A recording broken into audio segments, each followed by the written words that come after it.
नमस्कार दोस्तों। आज भारतीय संविधान के भाग 3 के विषय में हम चर्चा करने वाले हैं। भाग 3 भारतीय संविधान के मूल अधिकारों से संबंधित है। जैसा कि आप सभी को पता है, मूल अधिकार भारतीय संविधान का सबसे महत्वपूर्ण भाग है। तो कोशिश कीजिएगा कि मूल अधिकारों की सीरीज़ को आप बिल्कुल भी स्किप न करें। मैं क्रमवार अनुच्छेद और सभी अनुच्छेदों के क्रम के अनुसार आपको समझाता चलूँगा। सबसे पहले आज बात करते हैं मूल अधिकारों की पृष्ठभूमि के बारे में। तो जैसा कि आपको पता है, मूल अधिकारों के विषय में बहुत सारे संविधानविदों ने विधि शास्त्र के अंतर्गत बहुत अच्छी अच्छी बातें कही हैं, पर मैं सबसे पहले MV पाउली की एक बात से आज की क्लास स्टार्ट करता हूँ। पायली महोदय ने कहा है कि मूल अधिकार एक ही समय में शासकीय शक्ति से व्यक्ति के मौलिक अधिकारों की रक्षा करता है या व्यक्ति के अधिकारों की रक्षा करता है, तो वहीं उसी समय शासकीय शक्ति को मौलिक अधिकारों को बाधित करने की शक्ति भी प्रदान करता है या व्यक्तियों के व्यक्तिगत अधिकारों पे अंकुश भी लगाने का कार्य करता है। तो इस प्रकार से मौलिक अधिकार व्यक्तिगत अधिकार और राज्य की शक्ति के बीच सामंजस्य करने का कार्य करते हैं। अब ये थोड़ी टिपिकल सी परिभाषा अगर आपको समझने में थोड़ी सी परेशानी है, तो हम जब राज्य की परिभाषा पढ़ेंगे आर्टिकल 12, तब ये परिभाषा वापस से पढ़ेंगे और ठीक से इस परिभाषा के अंतर्गत क्या कहा गया है पायली महोदय ने, उसके विषय में भी चर्चा करेंगे। आज की क्लास का बेसिक उद्देश्य ये है कि आपको मूल अधिकारों से थोड़ा सा परिचय करा दिया जाए। अब बात करते हैं परिचय की। किसी भी टॉपिक के परिचय के बारे में अगर आपको जानना है, तो सबसे पहले उस टॉपिक का या उस विषय का इतिहास जानना आवश्यक है। जैसे अगर मैं आपसे कहूँ कि आपको किसी व्यक्ति से परिचय चाहिए, महात्मा गांधी का परिचय दीजिए, तो महात्मा गांधी का परिचय देने का मतलब यहाँ पर यह है कि उस इतिहास की जानकारी हमें होनी चाहिए जहाँ से उनकी करियर की शुरुआत हुई है। अब टॉपिक है मूल अधिकार। मूल अधिकार का परिचय, तो इसका परिचय स्टार्ट होता है इसकी शुरुआत से। तो आपको क्या लगता है मूल अधिकारों की शुरुआत किस दौर में या कब हुई होगी? तो सबसे पहली बात अगर करें तो मूल अधिकार किस देश की देन है? आपकी एग्ज़ाम में ये प्रश्न आएगा या आप लिखते वक्त ये लाइन भी यूज़ करते हैं कि मूल अधिकार फलाने देश से प्रेरित है या मूल अधिकारों का सर्वप्रथम उपयोग फलाने देश में हुआ था, तो वह कौन सा देश है? Very good. अगर आपके दिमाग में इसका सही आंसर आ रहा है, इट मीन्स आपने मूल अधिकारों को थोड़ा बहुत पढ़ रखा है। इसका सही आंसर है ब्रिटेन। ब्रिटेन वह पहला देश है जिसने विश्व इतिहास में पहली बार मानव अधिकार या मूल अधिकारों को अपने राज्य के अंतर्गत इंट्रोड्यूस किया था। मूल अधिकारों को देने का पीछे का एक उद्देश्य होता है। अब मूल अधिकार आखिर क्यों आए, उत्पन्न क्यों हुए? तो इस प्रश्न का उत्तर ये होगा कि जब कभी राज्य और जनता के बीच संघर्ष होता है, तो राज्य सदैव जीत जाए ऐसा संभव नहीं है। कभी कभी संघर्ष में जनता भी जीत जाती है। तो जनता के संघर्ष को जब राज्य दबाना चाहता है, तो वो क्या करता है? या तो अपनी जनता को दंड देगा, या जनता के ऊपर कठोर विधान थोपेगा, या जनता को कुछ स्वतंत्रताएं प्रदान करेगा। अब अगर आप राजा हैं तो 3 ऑप्शन में से आप क्या चूज करेंगे? जनता को दंड देंगे, जनता के ऊपर कठोर विधान थोपेंगे, या जनता को कुछ स्वतंत्रताएं देंगे? तो जाहिर सी बात है, जो राजा दूरदृष्टा थे, उन्होंने सबसे पहले ये देखा कि जिन राजाओं ने इतिहास में दंड दिए हैं उनका शासनकाल सीमित हो गया। जिन राजाओं ने बहुत ही कठोर विधान लागू किए अपने राज्य में, उनका शासनकाल भी सीमित हो गया। पर जिन्होंने अपने राज्य के अंदर अधिकारों को प्रदान किया, उन राजे रजवाड़ों या उन साम्राज्यों का विस्तार कई सालों तक चला।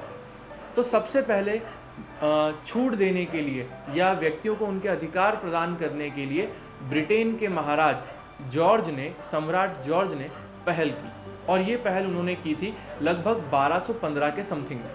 लगभग 1215 के समथिंग में जॉर्ज, जो हमारे सम्राट हैं ब्रिटेन के, उन्होंने अपने संविधान में या अपने जनता को कुछ अधिकार के लिए एक पत्र लिखा, और उस पत्र का नाम उन्होंने दिया मैग्ना कार्टा। आपने देखा होगा वो कागज़ के बहुत बड़े से रोल वाले पत्र आते थे, तो इस प्रकार का एक लेटर लिखवाया और उसका नाम था मैग्ना कार्टा।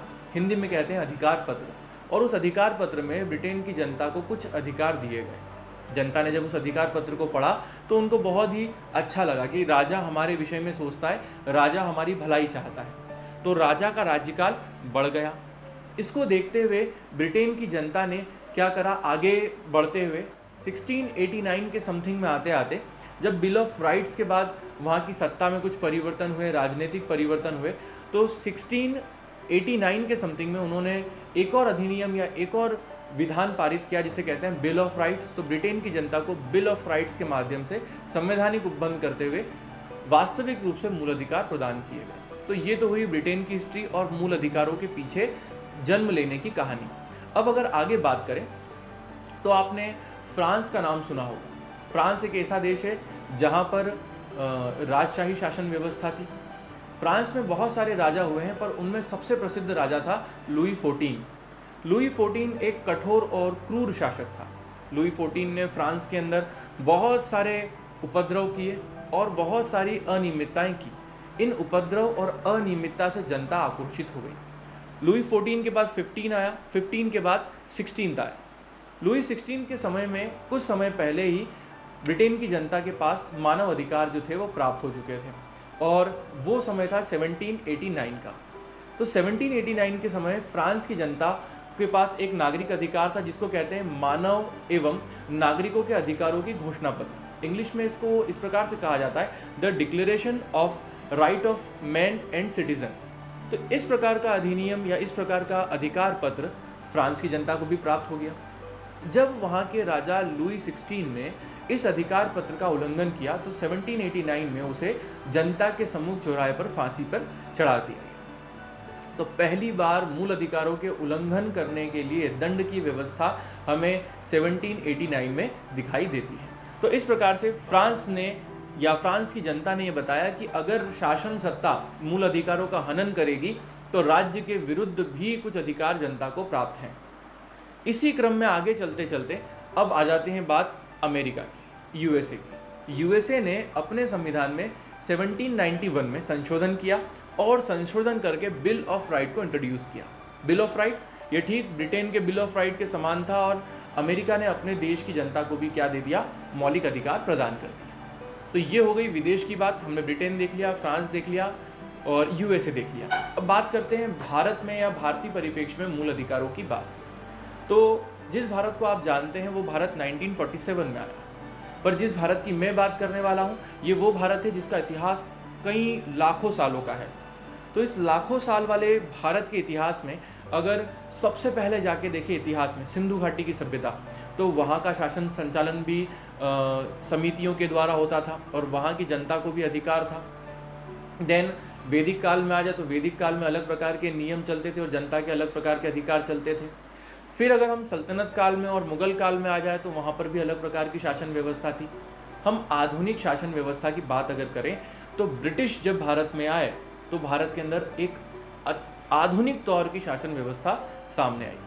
ब्रिटिशर्स ने यहाँ पर आके शोषण किया और इस शोषण के विरुद्ध पहली बार आवाज़ के रूप में एक संगठन सामने आता है 1885 में, अखिल भारतीय कांग्रेस।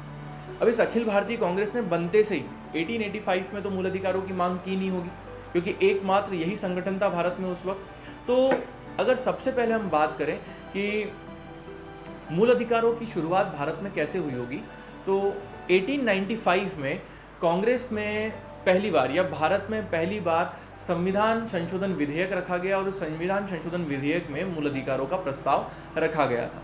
खैर वो बात अलग है कि इसे अस्वीकार कर दिया गया। देन जब हमारे पास सूरत फूट हो जाती है और हमारे पास आगे मतलब एनी बेसेंट आ जाती हैं भारत में और कांग्रेस की गरम दल नरम दल वापस से एक हो जाते हैं। कुल मिला के फर्स्ट वर्ल्ड वॉर का दौर, मैं उस दौर की बात कर रहा हूँ। फर्स्ट वर्ल्ड वॉर आपको पता है 14 से लेकर 18 तक चली और भारत के अंदर इसका जो पीक पॉइंट था जब ब्रिटेन हार रहा था वो था 17 से लेकर 19 का दौर। तो 1917 से लेकर 1919 के बीच में कांग्रेस ने पुनः क्या करा, मूल अधिकारों की मांग करी।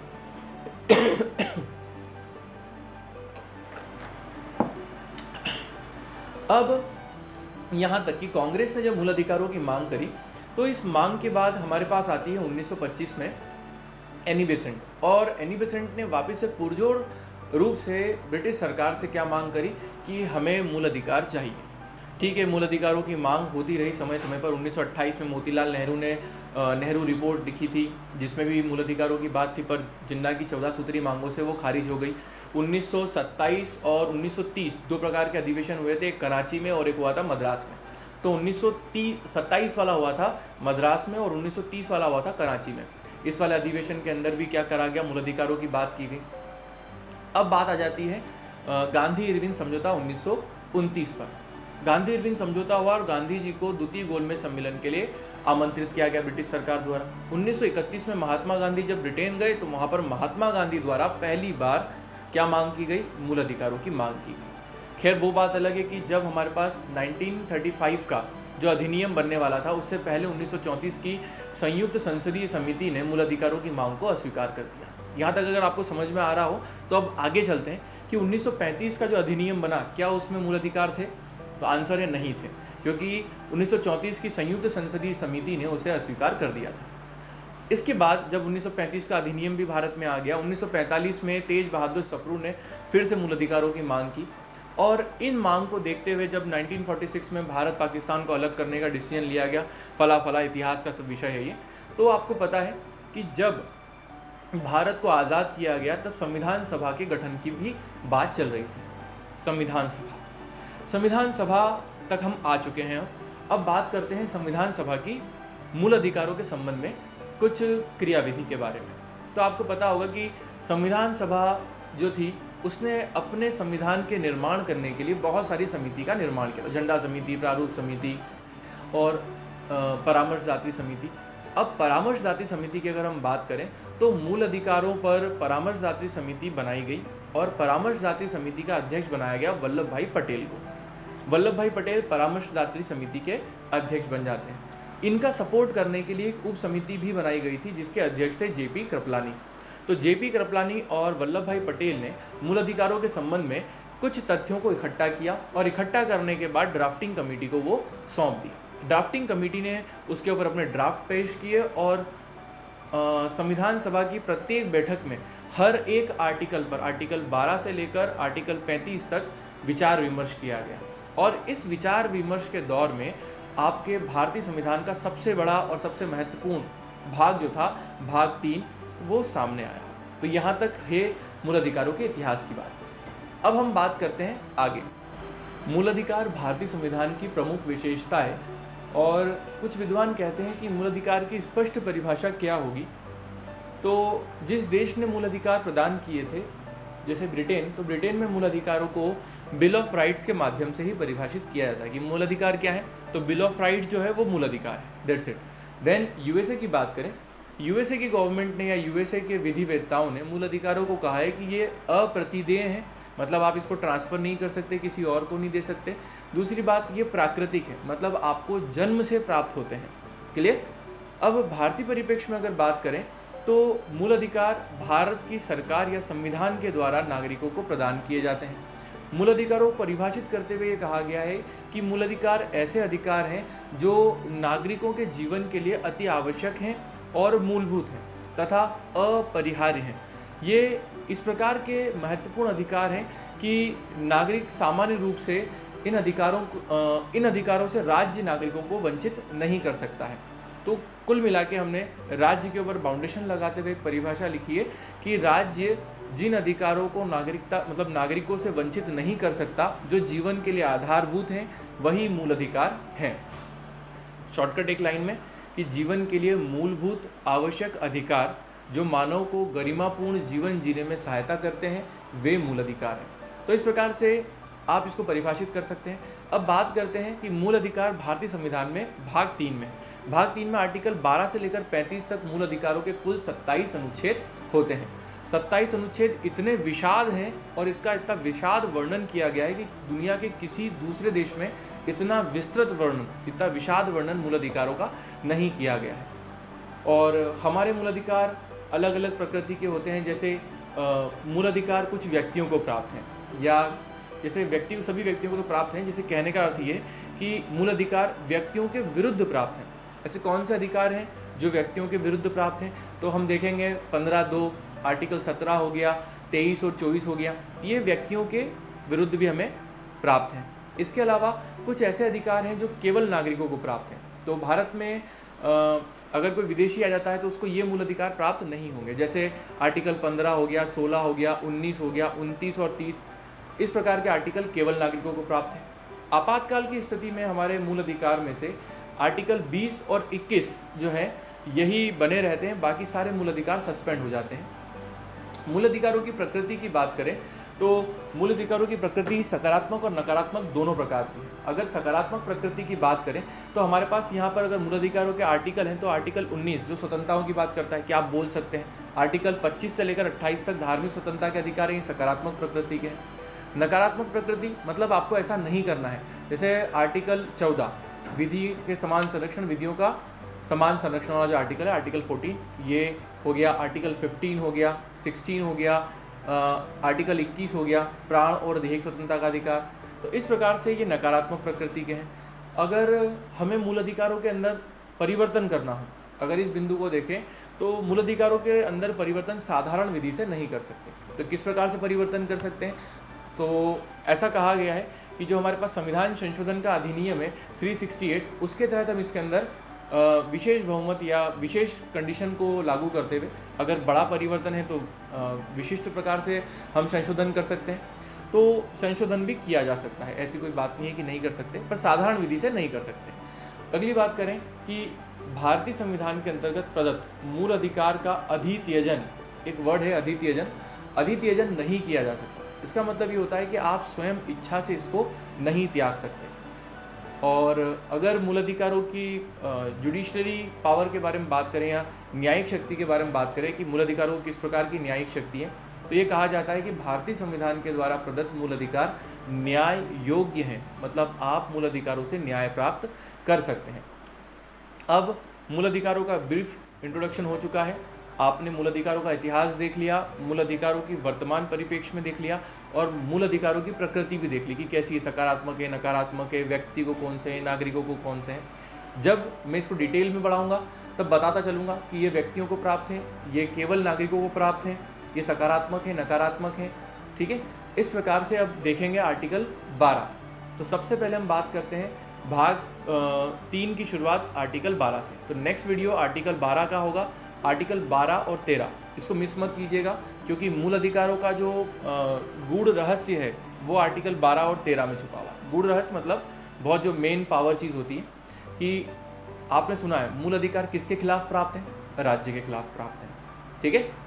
हर आर्टिकल 14 से लेकर 35 तक आपका प्रत्येक आर्टिकल आपके राज्य के विरुद्ध आपके अधिकारों की रक्षा करता है।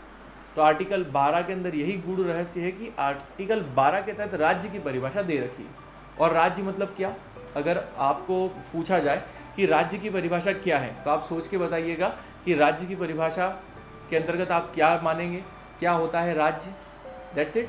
नेक्स्ट क्लास में मिलते हैं आर्टिकल 12 के साथ, आर्टिकल 12 और आर्टिकल 13। आर्टिकल 13 का परिचय भी आपसे करा दूँ। नेक्स्ट वीडियो में आर्टिकल 13 में हम देखेंगे वे विधियां जो मूल अधिकारों के असंगत हैं और उनका अल्पीकरण करती हैं। तो मूल अधिकारों के असंगत और उनका अल्पीकरण करने वाली विधियां। इस आर्टिकल 13 के अंदर हम 2 सिद्धांत पढ़ेंगे, एक आच्छादन का सिद्धांत और एक पृथक्करण का सिद्धांत। तो नेक्स्ट लेक्चर बिल्कुल भी मिस मत कीजिएगा। Thank you. नेक्स्ट लेक्चर में मिलते हैं। Bye bye. तब तक के लिए ध्यान रखिए। Stay home, stay safe.